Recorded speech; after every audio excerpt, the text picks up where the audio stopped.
you have to get them to fall in love with the rush of trying their best. It has to be fun for them. It has to, to finally say, yes, that's right. They should be like, I got it, and you explain to them, oh, this is really hard. I don't know. This is really hard. It looks like you're doing nothing, but can you not move anything but the toes and then let the leg move to tendu? And you make it mysterious and exciting in the simplest of ways. And when they do it, yes, you got it, that rush that they should get by actually achieving something and not just being handed a gold star for showing up.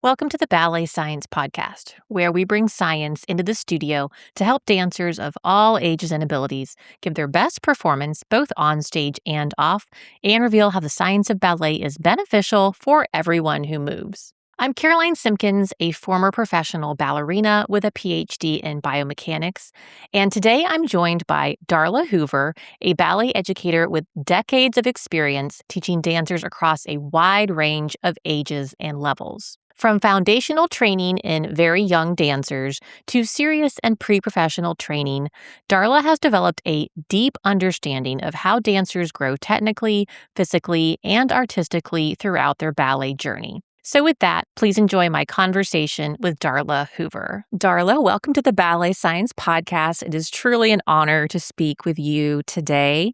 To start off, can you tell us a little bit about yourself and your background in ballet? How did you get started in dance? And then what led you to become so passionate about teaching? Well, hello, Caroline, and thank you for inviting me. It's really a pleasure to talk to you, and anytime I can have an opportunity to talk about ballet, I'm all in.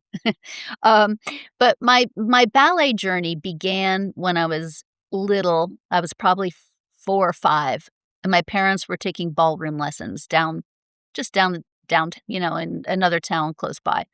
And instead of getting a babysitter for me, they decided to bring me along and slap me in the ballet class that was happening. And it really wasn't any kind of structured ballet class, and unfortunately for the teacher, she got into a car accident. And so there ended my ballet classes, but I was just sort of being a brat. And I still want to do ballet. And so my father literally opened up the yellow pages and said, well, let's try this place. It's closer anyway. And it was Marcia Dale Weary. And so I started with her, and, she always started people in tap and in ballet. But it was really interesting because I think I did my first lesson with her, and she walked me out of the studio and said to my parents, save your money because she's going to end up in New York. And I think I was 5 years old. Isn't that crazy? But she had an uncanny way of sniffing out talent, and not just because there was a gifted body, but also because she could sense people's drive, basically. She could sense their interest, their drive, you could penetrate the student and get into their minds and develop something. So anyway, that's how I began, and I stayed with her until I was 15 years old. And then I went to School of American Ballet, although they had asked me the previous year and everything was in place to go. But then I remember in around August, I remember turning to my father and saying, I'm not sure I'm ready to leave. And he was so brave. He just called up and everyone and said, it's not happening. She's not ready. And I'm so glad that I said that. I'm so glad that he responded in that way, because it is a huge moving away from home. That's a big deal. And I think many students do it these days without realizing that leap, you don't end up going back home again. You've left for, and so I'm really happy that I had that extra year here in Carlisle to really think about the process of, okay, next year I'll be ready, and and what that all meant. So I went to SAB when I was 15 and was very, very fortunate. Of course, Mr. Balanchine was still alive and active in the school, and just an absolutely wonderful lineup of teachers. Suki Shore, who I'm still very close with, Alexandra Danilova, Stanley Williams, Madame Tumkowski, Madame Danilova, Madame Duden. I mean, it was just like an array of just spectacular teachers. And then I joined the company in 1979 and remained there until right before I had my son in 1990.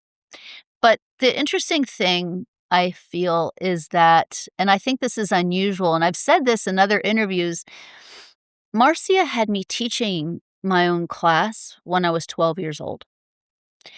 Now, of course, this is way before social media, internet, any other kind of real way of communicating to the outside world. So I didn't know that would be unusual. I just always assisted her, and then when I was 12, I had my own class, and I took that very responsibly, and I always taught. I just always taught alongside of my training. When I went to SAB, if we had a break, I was it was understood that I would come back to Carlisle and teach.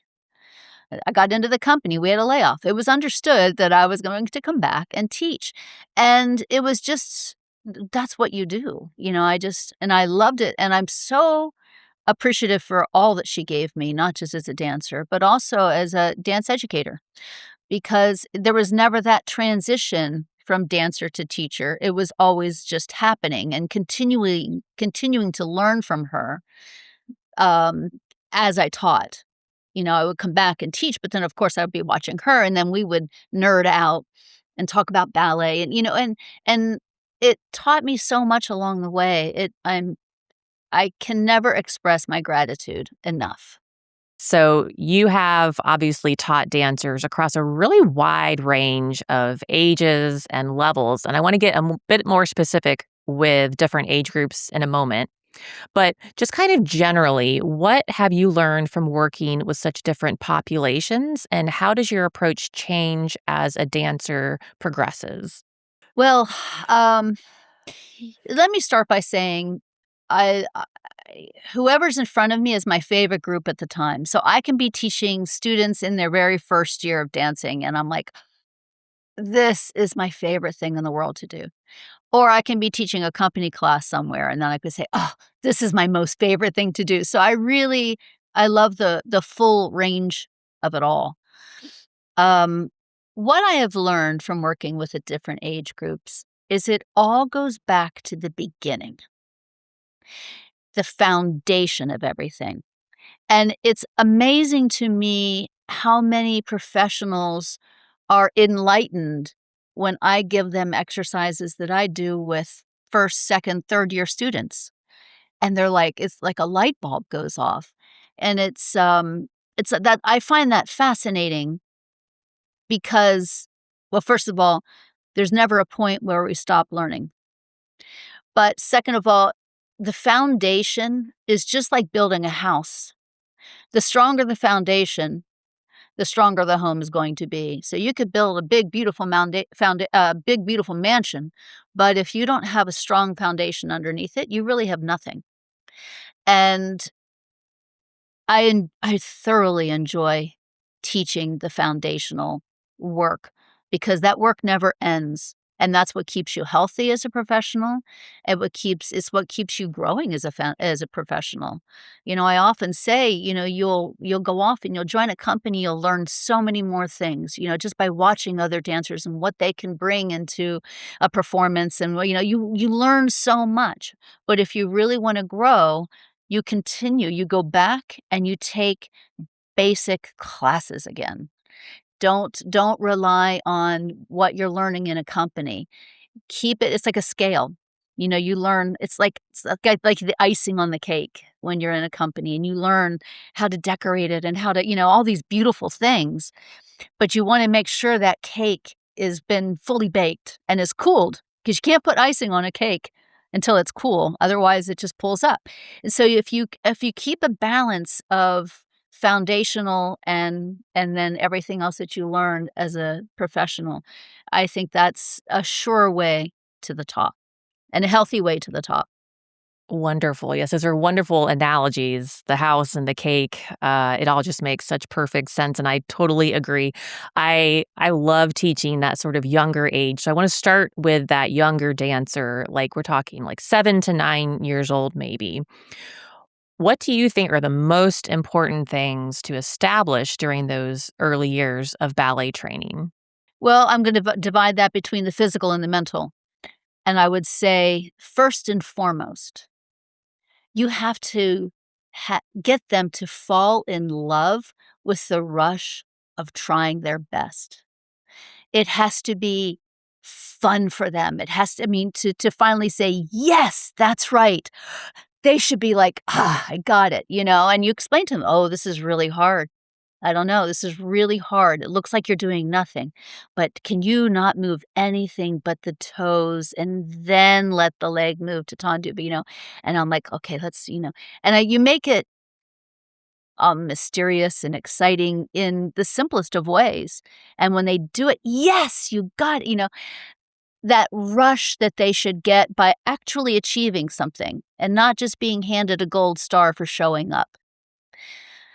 I think it's very important. So the mental side of it is to really, once you have them engaged in really wanting to understand this and work hard, and once they develop that rush, you're home free, because then they really want to listen. Okay, what am I supposed to be getting out of this step? What am I supposed to be getting out of this tendu? What am I supposed to be getting out of this plie? And then you can work with them. And it doesn't matter how physically gifted they are or not. You want to make an impression on their mentality, on the way they're thinking. Because honestly, Caroline, as you know, not everyone makes it. But if we can instill those things in a young mind, where will it take them even if they don't dance? And that to me is extremely important. Physically, the side of it is foundational. It's like, do they understand straight knees? Do they understand where rotation comes from? Do they understand, like, it's a basics, the tendu. I mean, if you can teach a tendu, didn't Balanchine say that? If you can teach a tendu, you can teach anything. If they can master a tendu, although it's never mastered, but if they can master a tendu, then you can teach them anything. And he said something like that, and it's true. Those simple movements that we have, it's the foundation for us. I often make a joke that I'm gonna write a book, and it's gonna be called One on Qua. Because just one of everything that we do at the bar, if you fully understand everything you're trying to get out of that one movement, that's the building blocks to become a dancer. That's the building blocks. And I find it fascinating, and that's my job, is to make children find that fascinating as well.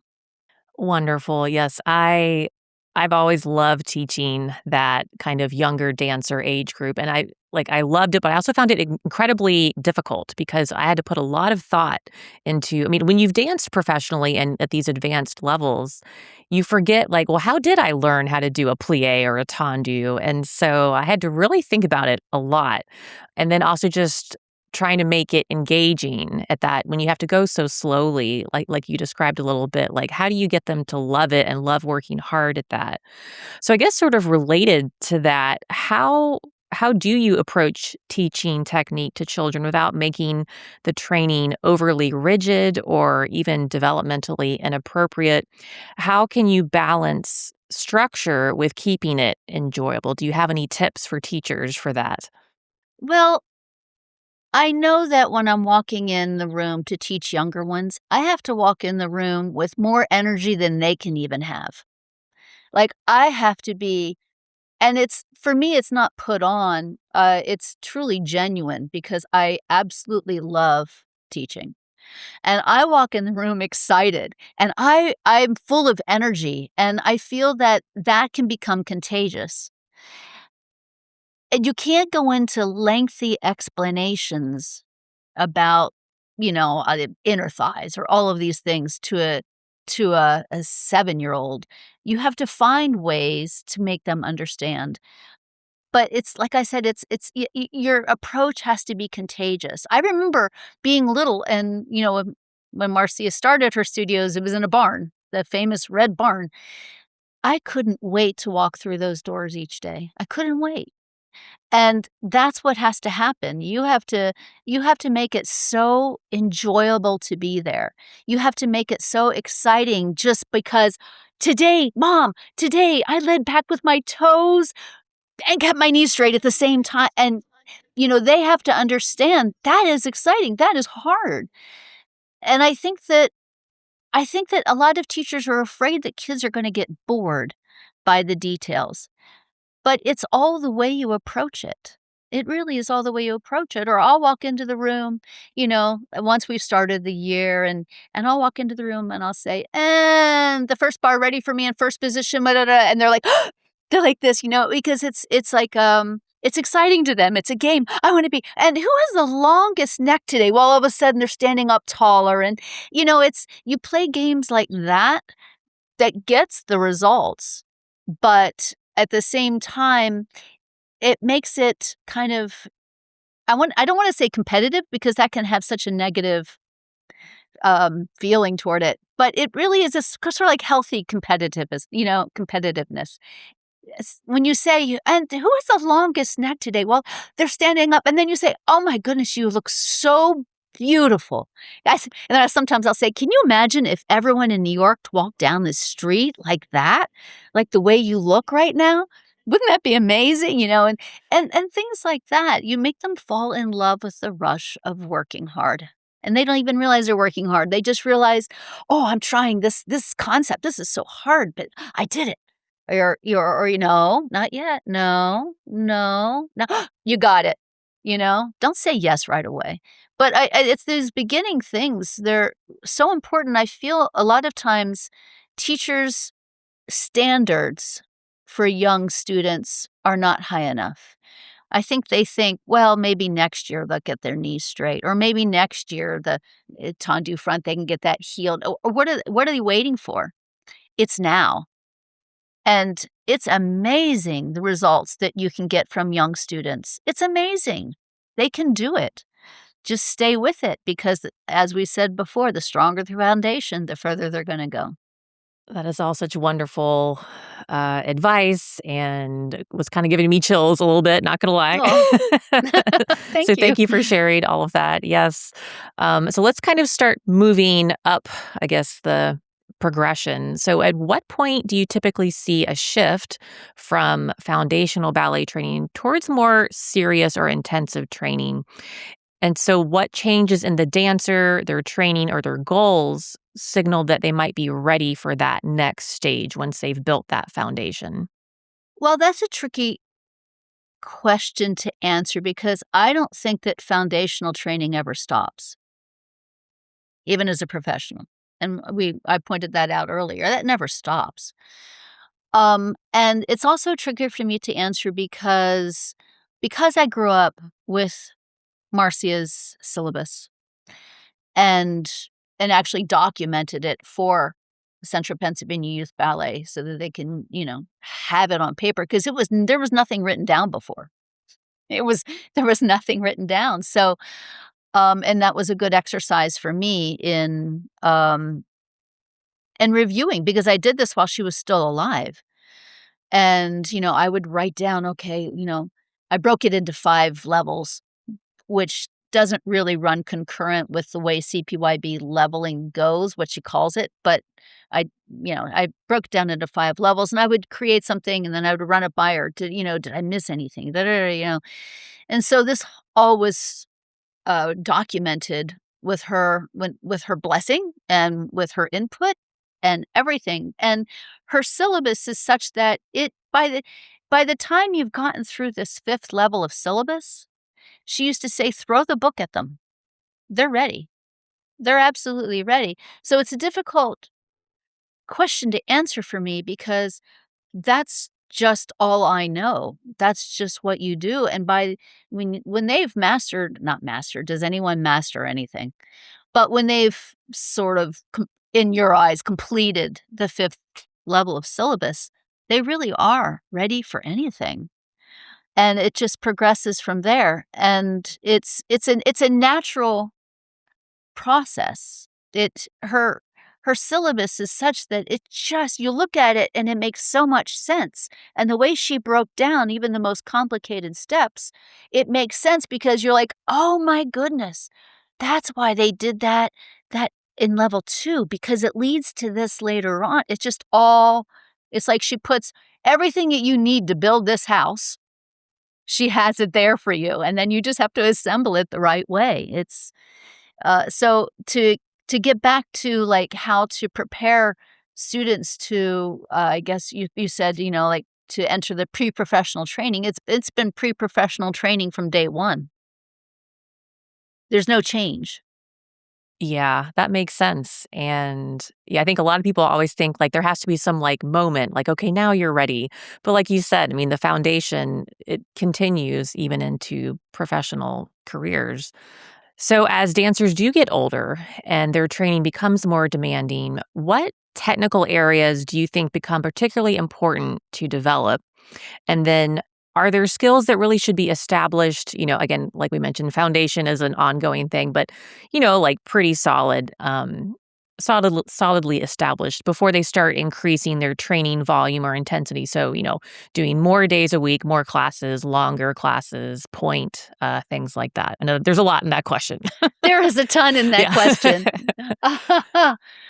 Well, I'll I can answer that easiest by telling you what I notice from a lot of students that I encounter at an older age that I haven't seen from day 1, and I would say turnout.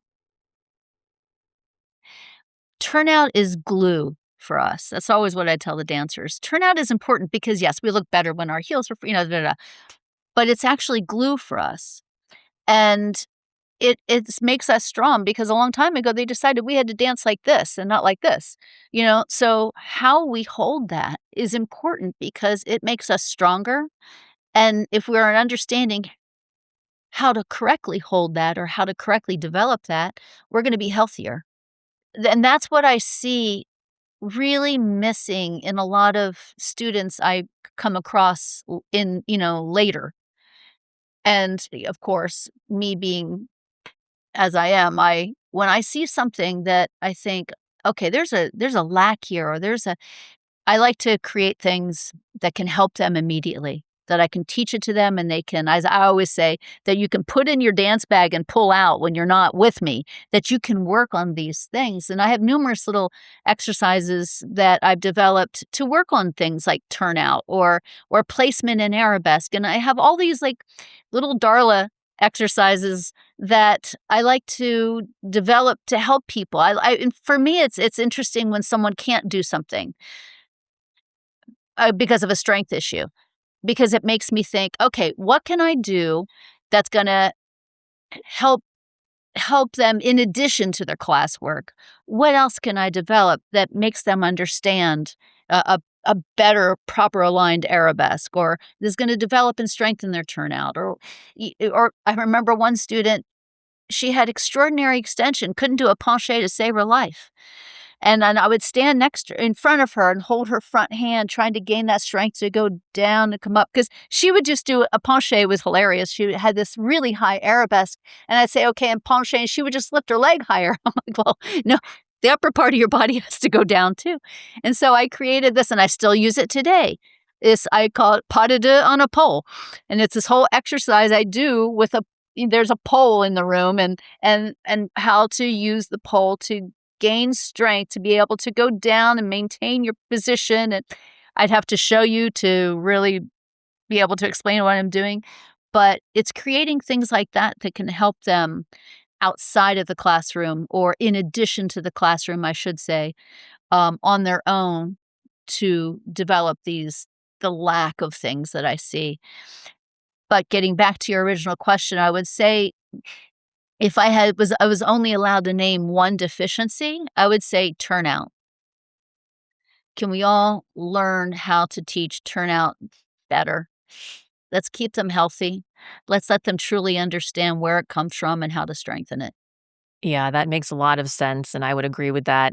And yeah, as I'm sure you know, it's harder to undo something later on. Like Yes. once you've trained a certain way, or no one really taught you correctly, and then you do that for years, and it's so much harder to undo bad habits and relearn things. So yeah, like the earlier you can learn, the better. Absolutely, I always say, that muscle memory is either your best friend or your worst enemy, and there's that no is in so between. true. Yes, that is so true. And I love what you said about kind of you find it interesting when someone can't do something. I would agree, especially now with my training, like in biomechanics and physics. Like I almost love it's like a puzzle to me. Like if I see like okay, someone can't do this turn, like well, okay, why? And like what can I say to them, you Yes, know, to fix it? And like maybe it's something that like someone has told them over and over, but I can find like a little different way to say it. yes. And so I would agree. I just love like figuring out the puzzle. Me too, me too. And I Yeah. often teach I think that a lot of my teaching on that level comes down to I try to remember what did my body feel like when I did that? What was I thinking? Because a lot of times, you get into a company and there's company classes are never long enough because there's rehearsals all day long and so a lot of times the classes are given but they're not taught. It's like no one takes the time out to really teach you or correct you or help you with something that you're having trouble. There's no time. And I always tell this to my students as well. Most of what I teach is what I would go in the back of the room and figure it out for myself because I'm a control freak. I couldn't stand when I could do something one day and then I couldn't do it the next day. And not that you're ever going to be 100% consistent, but I like to up the odds that I'm going to be more consistent than not. And so I would often go to the back now, what can I think of? What can I work on that would help this? Which way am I falling? Okay, if I think this, does that help me? Oh, that does help me. And so a lot of what I teach is what I felt. How should teachers think about increase in a dancer's workload as they do move into adolescence and that more, serious, rigorous training? What do you think that like appropriate progression looks like? And then what are some red flags that a dancer may be progressing too quickly based on what you see in class? Well, I think the easiest way to assess whether they're adding on more than they should is the structure of it all. Like, okay, when they're landing on one leg, is their knee back over their little foot or is their little toe, or is that knee is it wobbling? Is it wobbling? That's a huge red flag. Again, we're going back to those foundation issues and you wanted to have instilled and strengthened in them that let's say I'm at the bar in demi plie, my leg is extended to the front and I'm taking my leg quickly to the side. Is that supporting leg held and strong, or is it moving, or things moving around like there's an earthquake going on in the body? Don't add anything on, go back in time and strengthen it. It's seeing those foundational things not crack under new movement, but it's maintained. Again, that's what's gonna build a strong dancer, and that's what's gonna build a healthy dancer. And you have to see these things. You have to know to look for these things, and you have to see these things. If they're on demi point and they're all over the place, why would you put them on point? They're on demi point and they can't get to a straight knee. Are you serious?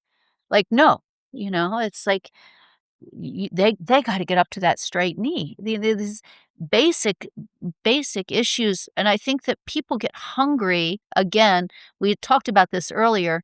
I think teachers and perhaps parents and perhaps children get hungry for more vocabulary when they haven't mastered their ABCs. Yes, and I've experienced that as a teacher too. So it's almost like as you start to get in more advanced levels, you think like more advanced equals moving fast, like doing things quickly. When really it's like, well, if you can't do this slowly, then we should not be going fast. But it's almost like then they think like, well, it's not hard enough if it's not fast. But they, then you want to teach them how to be an intelligent dancer because they're only as smart as they are when they're on their own. So if yeah. they have to know, like, sometimes I'll give something, I'm like, we'll work on fouette turns, and I'll do them really slowly, and they're just looking at me, I'm like and they're like, "This is hard." I was like, "I know, slower is harder." But it's very revealing too, because as a teacher, when I give you something slow like this, I can see everything that's not set in stone. And if you can do it slow, you can easily do it fast. But this is gonna clear up anything that's not quite right in your fouette, and, they understand that. I remember one time a long time ago, I walked in to teach the advanced class at Ballet Academy East, and, they looked tired and, it's like, "Oh, okay." I said, "You know what? Today, I'll teach a level 3 class." And they're like, "Thank goodness. Wow, we don't have, like, normal Darla. This is great."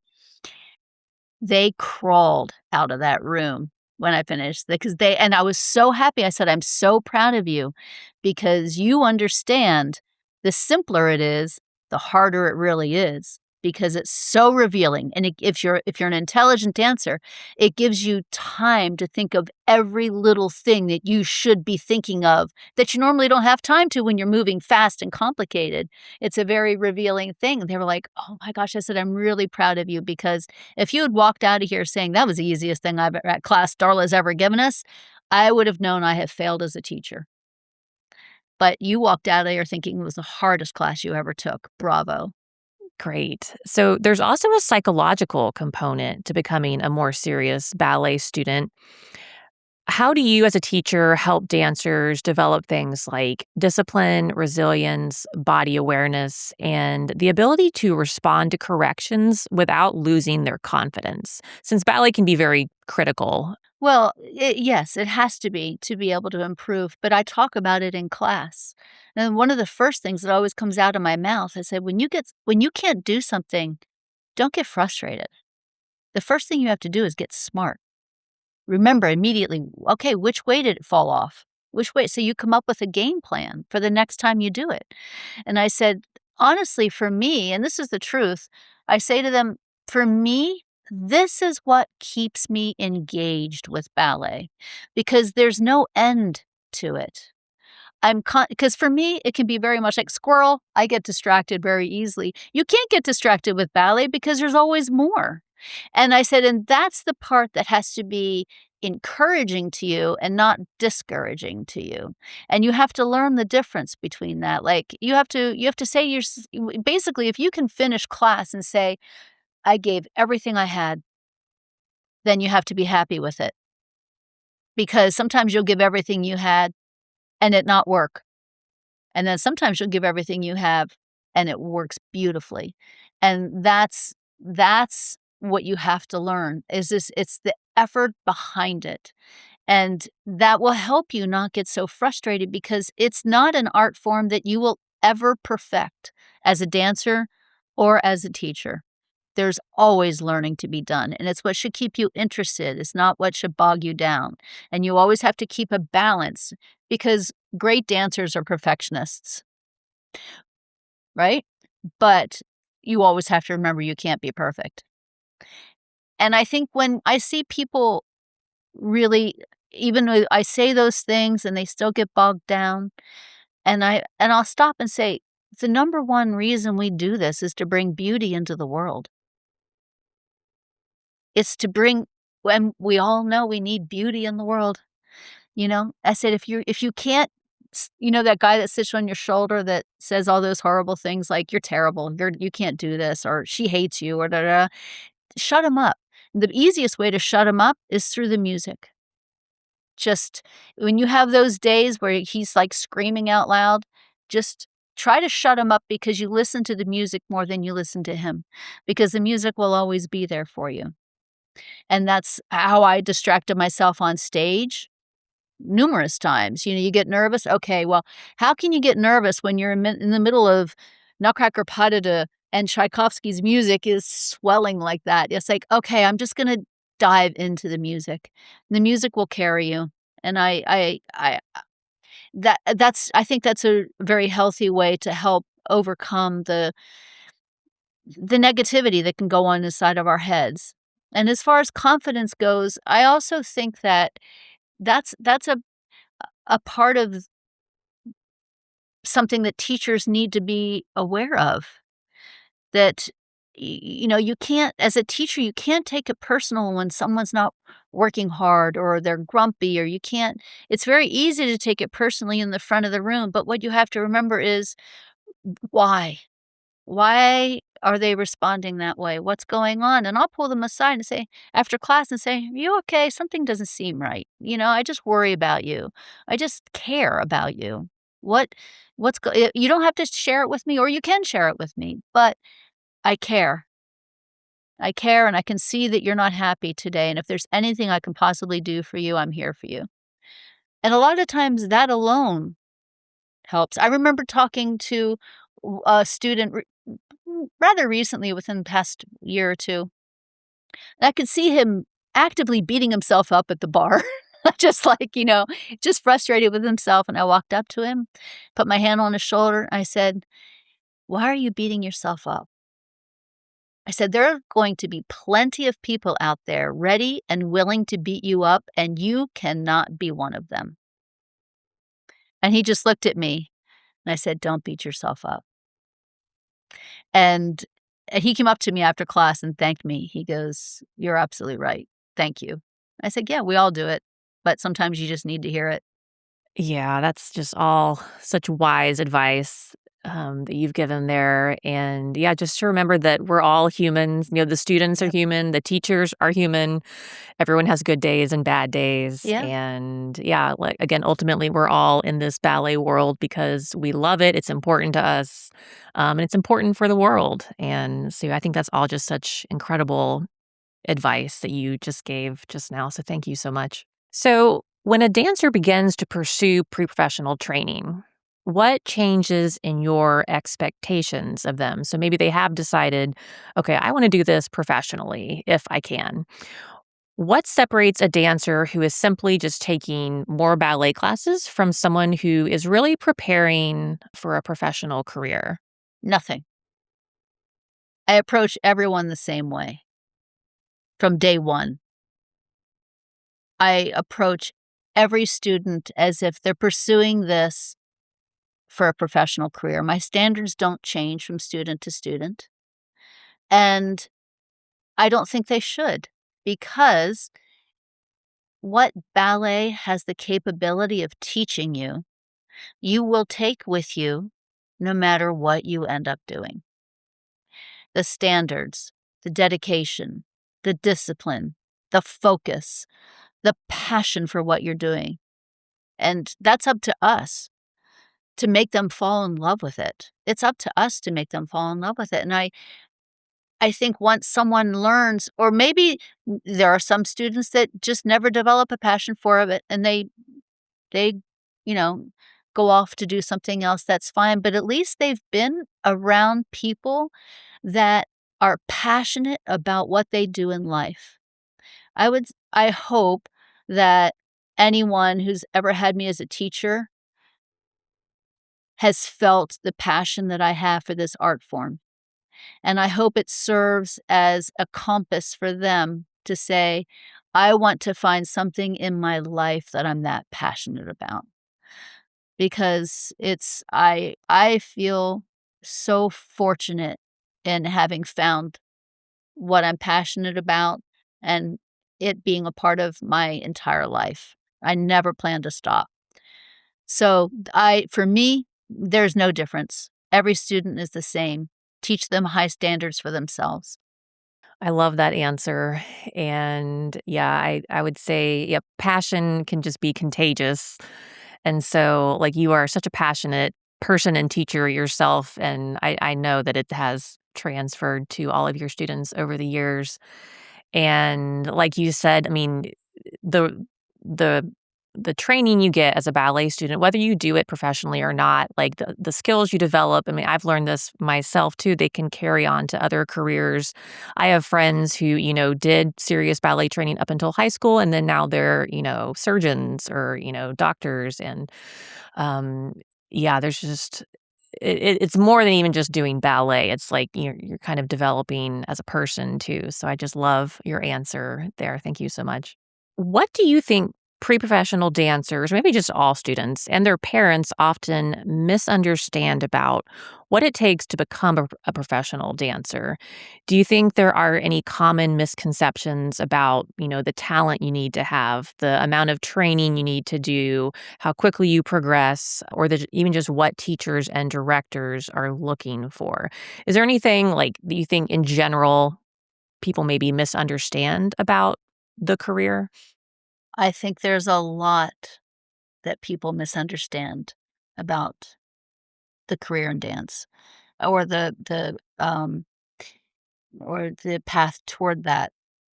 I think that education in the arts in America in general is lacking. I don't think people have an understanding of really what ballet is. Many of people have not even seen real ballet. So it is an education for the parents as well as the students. I have found that you can educate the parents by educating the students. If a student goes home and, like I said, Marcia created for me, I couldn't wait to get back to ballet then. I couldn't wait. So her requirements to take 6 days a week, sometimes 7 because she'd have a guest teacher coming in on a Sunday. This was not a problem because I wasn't with my parents like, "Oh, I don't wanna go to ballet." I was like, "We gotta go, we gotta go. I wanna be early," It's like I wanted to be there, and it taught my parents knew nothing about ballet or where it was gonna lead me or anything about it, but all they knew is they had a kid who loved what they were doing on a daily basis and wanted to be there and they knew it was good, and so they learned about ballet through me. And and if you create a situation where those kids want to be there, they'll teach their parents. They'll end up being there because, yes, there is an attendance requirement because it takes that to build the strength to be a dancer. And, sometimes, it's interesting also. This reminds me of another story of a student. She was pretty advanced at Ballet Academy East, and her mother, she quit. The mother made her quit. "Look, schoolwork is very important to us." And I said, "Yes, it's important to me as well." "Well, I just feel like she needs to devote more time to her schoolwork and, numerous things, and she needs times for other activities and stuff like that." And I was like, "Oh," I said, "I'm really sad to see her go. She's a great student and, but I wish her the best." Well, this lasted 5 months, and the mother called me and said, "Would you please take her back?" I said, "In a heartbeat, but why?" "Well, ever since she stopped dancing, she doesn't have the discipline, she's not getting her schoolwork done. The other activities she's engaged in, I'm not really in favor of." And I was like, bring her back, I told you." It was like, because it really is, you're surrounded by like-kind people in ballet, and if you're teaching it correctly, you're teaching the etiquette and the respect and everything else that ballet brings as well. And that is a great education for students, and parents realize it when they say they can compare their children who are studying serious ballet to other teenagers that they're getting on the bus and they're seeing as they go across town. You're like, "Oh my goodness, there's a difference." And I think that the easiest way to teach the parents is through the children. They think prom is important. They think, you know, but in the long run, they realize, oh, look what it's given them. Look how beautiful our child is. And I think ballet helped that. That's to me, that's the most important thing that we become a positive impact on a student's life no matter what they do. And they're a better person for having studied ballet. That's the other thing that's important to me. As I used to say, I can guarantee you'll graduate from ballet academy. It's guaranteed you'll be a better dancer. But what's more important to me is that you're a better person because you were a student here. You're a better person. That is so important.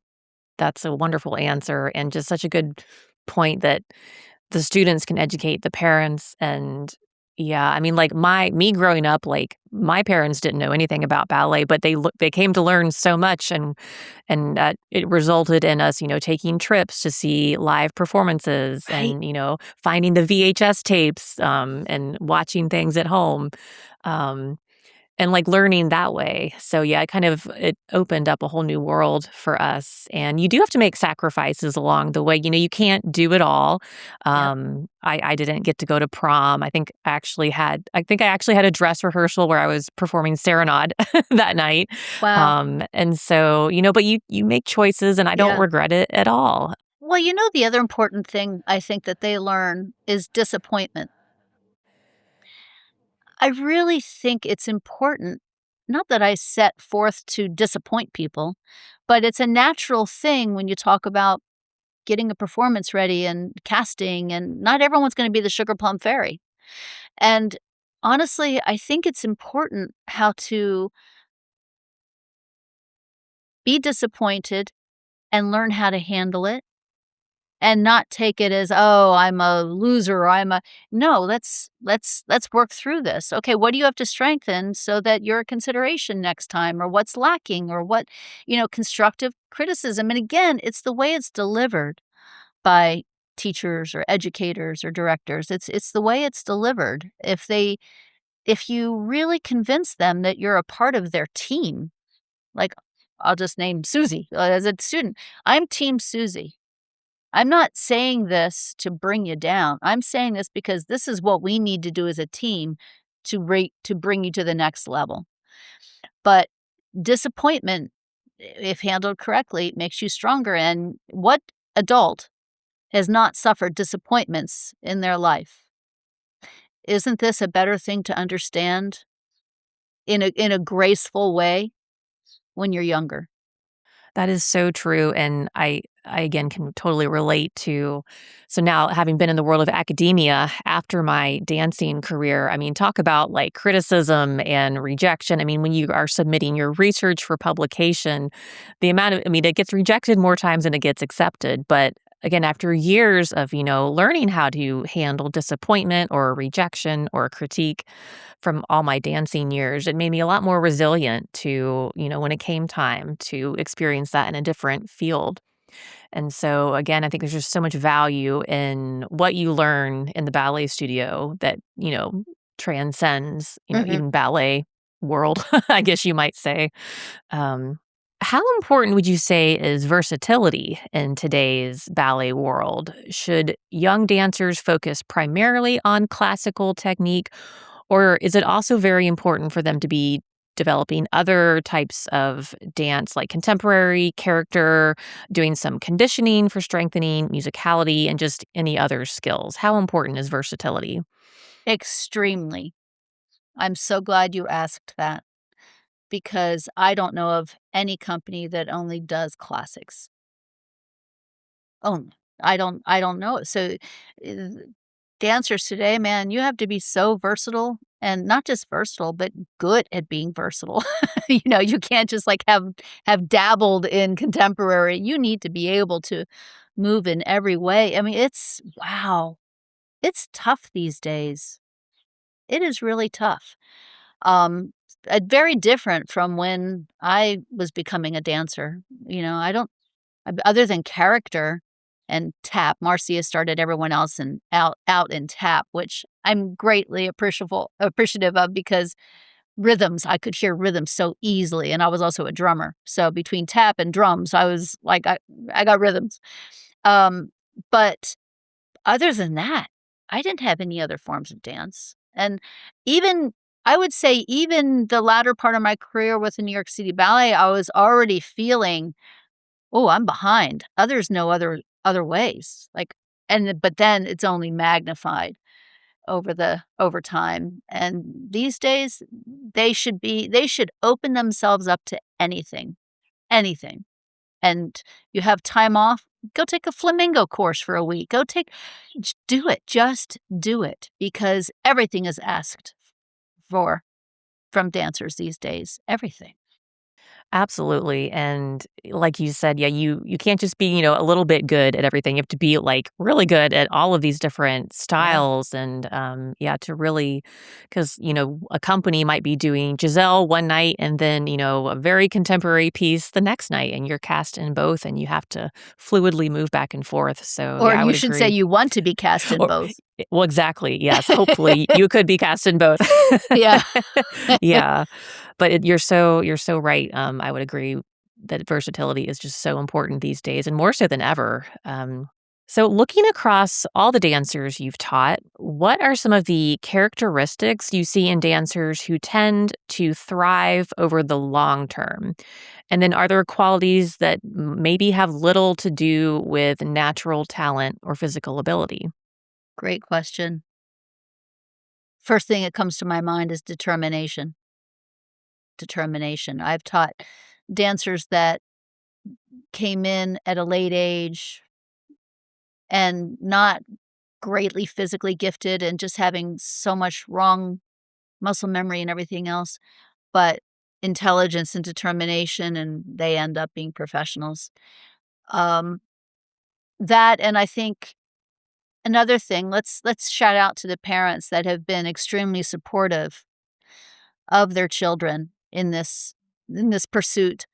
And when I say strongly supportive, I don't just mean financially, and I seriously don't just mean like supporting them, thinking they're supporting them by saying, "Oh, you should be Sugar Plum," or "You should be," but supporting them through their, you know, frustration or supporting them through their disappointments and saying, "Okay, well, what are you gonna do about it? Okay, so you're deficient in that area. Well, so let's get on." There's some really I've experienced really wonderful parents who supported them through difficult times and were there for them and didn't say, "Oh, you should quit," or "You should, she doesn't like you enough," or "She," no, no, no, no, no, no, no, um, it's key. It's key. Of course, a gifted body never hurts, but, I think that's one of the magic elements to Marcia, the number of professionals she developed, and you look at I mean, because I was around her for so many decades. You look at someone and you think, "Oh, I'm not gonna put my money down on that one," the feet, the leg shape, and 15 years later, they're dancing professionally. It's like she was so good at developing dancers if they had that desire and they had that heart and they had that love and that passion for what they were doing. It was amazing what she could do with people. So and I saw that and said, "Never you should never give up on anybody. If they're willing, bring it on. I'll help them in any way I can." Great. All right. Well, I think to finish up, and we'll do this maybe for teachers and parents separately. So, maybe two-part question. If you could give one piece of advice to teachers and then one piece of advice to parents that are supporting a young dancer, what would you want them to understand about the long term journey of ballet training? I think for teachers, one piece of advice is what we touched on initially, and that is how important the foundation is. To go slowly and clearly and put your expectations up here for a tendu or a plie or the basics, not down here, not like, "Oh, someday they'll get it." No, it's today. That I think that's the most important, and also bring your passion into the room so that it becomes contagious. I think passion is a fantastic virus. And and and energy is a fantastic virus. Let those 2 come into the studio with you and let it be contagious. The children will rise to that occasion. And I would say for parents and dancers, mostly parents, I would say, do your homework. Don't assume you know what a good school is or that you go by a name. Do your homework. Who how many dancers have they developed? What is their history? Who have they developed? And have they developed them from day one? What is their success rate from day one to the end? Not just the last few years, like day one. Who has that history in their school? Because most parents aren't trained in ballet, they don't know. So do your homework and make sure that your kid is in the hands of not only someone, well, it should go hand in hand. I was going to say not only someone who trains well, but cares. That should go hand in hand. And I can't stress that enough. The number of kids that you see come in and you're like, oh man, if they had just come like 4 years earlier, or, and that breaks my heart. Wonderful advice, both the teacher and parents that you gave. So thank you so much. Darla, this has been truly a pleasure speaking to you today. You're just have so much incredible wisdom and experience, and your passion really is a contagious virus. I can feel it even in this interview. So thank you so much for sharing all of this today. I know people are going to just have so much to take from it. And yeah, I just really appreciate you being here today. Well, thank you, Caroline. It was an absolute pleasure speaking with you. I could go on and on and on. Really wonderful questions. And I love the fact that you're doing this and educating people and spreading the passion. So thank you.